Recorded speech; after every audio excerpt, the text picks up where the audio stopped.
కేసీఆర్ మంచికి ఇచ్చిన కరెంటు కూడా చక్కగా చేస్తలేదు. ఇదివరకు కేసీఆర్ ఉన్నప్పుడు కరెంటు కట్లు ఉంటుండేనా? ఇప్పుడు ఈయన వచ్చినాక వస్తున్నాయి మంచి కరెంటు కట్లు కడుపు నిండా. గివ్వే యాద్ చేయాలి. మంచినీళ్ళ కిల్లతు, కరెంటు రాదు, సంక్షేమ పథకాలు రావు. ఏం చేసినవరా నాయన అంటే అన్ని కేసీఆర్ నన్ను చేసిపోయిండు, అది చేసిపోయిండు. నేను ఇక్కడ లంకె బిందెలు ఉంటాయని కొని వచ్చినా లంకె బిందెలు లేవు. ఎవడన్నా ముఖ్యమంత్రి లంకె బిందెలు అని మాట్లాడతారా? లంకె బిందెల కోసం ఎవరు తిరుగుతారు? తువ్వాల కప్పుకొని గడపారలు తీసుకొని తటపార తీసుకొని ఎవడు పోతాడు? అర్ధరాత్రి దొంగలు పోతారు. ఈ ముఖ్యమంత్రి ఒక గసంటోడు వెళ్ళిండు, లంకె బిందెలు ఉంటాయనుకొని వచ్చినా లేవు, ఏం చేయాలి అని మాట్లాడుతున్నాం.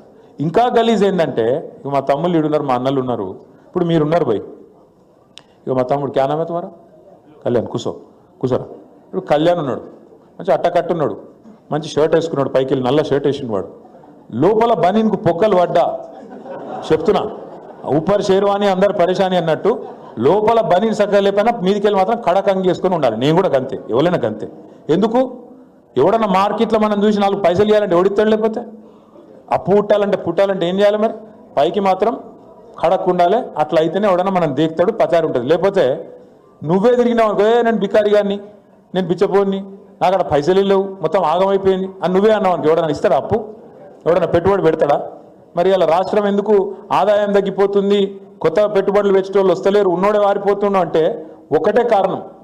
స్వయంగా ముఖ్యమంత్రి చెప్తుడు, నా రాష్ట్రం క్యాన్సర్ పేషెంట్లు ఎక్కున్నది, నా రాష్ట్రం ఎయిడ్స్ పేషెంట్లు ఎక్కున్నది.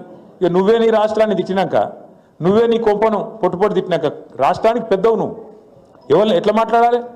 ఇంకా ఎంత ఘోరం అంటే, ఆఖరికి ఎంత ఘోరం అంటే, నేను ఢిల్లీ పోతే నాకు అపాయింట్మెంట్ ఇస్తలేరు, ఎందుకంటే చెప్పులు ఎత్తుకపోతేనేమో అని భయపడి అపాయింట్మెంట్ ఇస్తారు అంటుండు. ఇక గిసొంటోడు మన ముఖ్యమంత్రి, మన కర్మగాలి.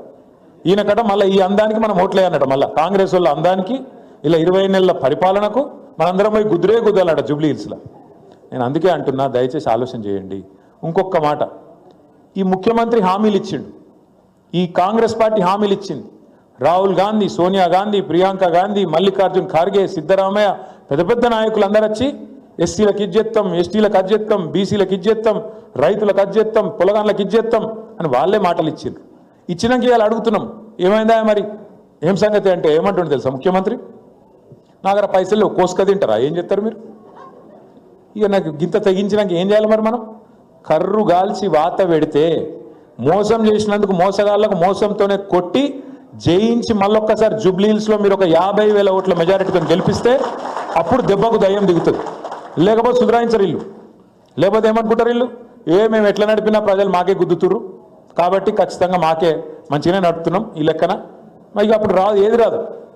మీరు గిన్న మనం గిన్న ఆదమరిచినాం అనుకో, ఈసారి జూబ్లీ హిల్స్లో మనం డీల వాడి లైట్ తీసుకున్నాం ఎట్లా గెలుస్తున్నాం అని చెప్పి ఏం జరుగుతుంది ఎరికేనా? తెల్లారి నుంచి రైతు బంధు ఏం లేకపోయినా నడుస్తూనే ఉంది.